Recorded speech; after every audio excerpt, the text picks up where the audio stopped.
જામનગરમાં ગેરકાયદેસર રહેતા 5 બાંગ્લાદેશીઓ પકડાયા છે। પટેલ કોલોની વિસ્તારમાંથી પકડાયા છે 5 બાંગ્લાદેશી।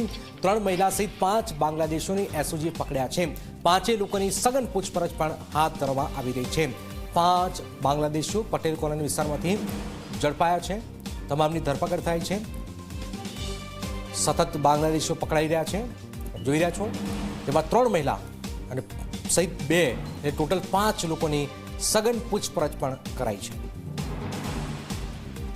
અને આ રેડના પરિણામે ત્યાં કુલ 5 વ્યક્તિ, જેમાં 2 પુરુષ ને 3 મહિલા, એમ મળીને કુલ 5 બાંગ્લાદેશી નાગરિકો કે જેમનો કોઈ પાસે કોઈ આધાર પુરાવામાં કોઈ પાસપોર્ટ કે વિઝા કે કોઈ ભારત સરકારની કોઈ પૂર્વ મંજૂરી ના હોય, તો એ રીતે ભારત દેશમાં કોઈ પણ કારણસર ગેરકાયદેસર પ્રવેશ કરી મળી આવેલા છે। આ 5 વ્યક્તિઓને હાલ ડિટેન કરી અને આગળની કાર્યવાહી હાલ ચાલુમાં છે।